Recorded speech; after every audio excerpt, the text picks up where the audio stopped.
The first civilized people we will study are the Sumerians, who lived in the region known as Mesopotamia. Unfortunately, we do not know where the Sumerians originally came from.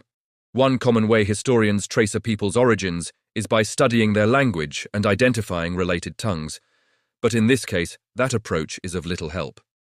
The Sumerian language is not related to any known language family, making their origins especially difficult to determine.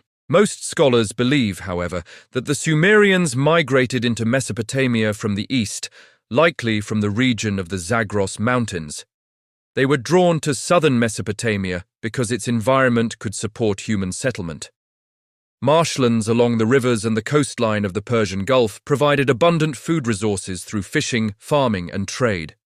The earliest pioneers in the region likely relied on a mixed economy that included herding, hunting, and gathering, and agriculture. Myths and archaeological evidence identify the town of Eridu, near the later and more famous city of as one of the earliest Sumerian settlements. Eridu was inhabited as early as 5400 BCE. During this initial phase of Sumerian development, new kinds of communities began to appear. These settlements were significantly larger than Neolithic villages, and each contained at least one major public building.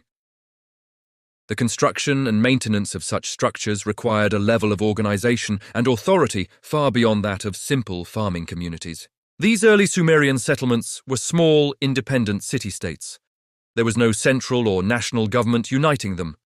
Archaeological evidence suggests that most homes within these communities were roughly the same size, and there is little evidence of sharp differences in wealth or occupation during this early period.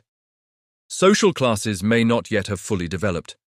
However, the heavy investment these societies made in public buildings suggests that important changes were already underway. The most important public buildings were temples, and the construction of temples led to the emergence of a powerful priesthood.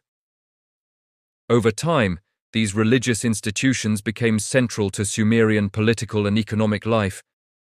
Sumerian city-states reached their peak of development between 3600 and 3000 BCE.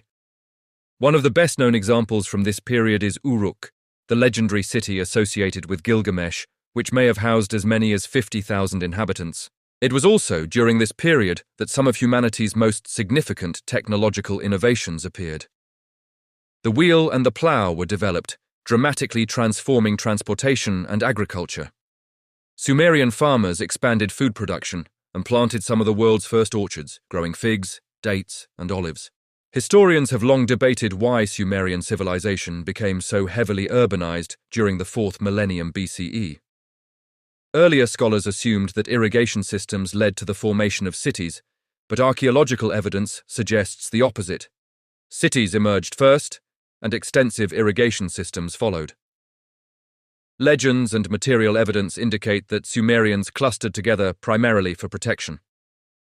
Warfare between rival city-states was common, and neighboring peoples were drawn to the fertile river valleys and sought to claim parts of them. As a result, Sumerian cities were surrounded by defensive walls, often stretching up to 5 miles in circumference and enclosing areas of roughly 2 square miles. While these walls may initially have symbolized community boundaries, they were gradually reinforced and rebuilt specifically for military defense as competition between city-states intensified. Another crucial feature of Sumerian civilization was the organization of religious authority. During this early period, there was no concept of private property in the modern sense. All wealth was believed to belong to the gods. Each city-state worshipped many deities, and each god was thought to own a portion of the land. Farmers and laborers worked that land on behalf of the gods. The gods' interests on earth were represented by the priests. Priests performed rituals to keep the gods favorable, but they also carried out practical duties. They supervised agricultural labor, managed the economy, kept records, oversaw trade within and between cities, and coordinated large public works. Religion and government were inseparable in Sumerian society. Although Sumerian cities worshipped many gods, each city recognized a patron deity who held special importance. This practice can be seen later in other civilizations, such as Athens with the goddess Athena. The patron god received lavish attention and accommodations, and the priest of that deity often became the most powerful religious figure in the city. Sumerians believed that the gods desired many of the same things humans did: food, shelter, and enjoyment. Temples were not symbolic spaces but literal homes for the gods. Sacred statues were treated as living beings. They were dressed, fed, and entertained through ritual. Because the gods' dwellings were considered more important than human homes, temple structures were built above the rest of the city. Before 3000 BCE, the Sumerians began constructing high terraced platforms as foundations for temples. Over time, builders stacked terraces upon one another, creating massive stepped structures known as ziggurats, or mountaintops. The largest ziggurats covered nearly 2 acres and may have stood as tall as a 7-story building. The ziggurat was the most important structure in every Sumerian city-state. Its prominence tells us a great deal about Sumerian society. Religion stood at the center of political authority, economic organization, and daily life. In the world's first civilization, power quite literally rose toward the heavens.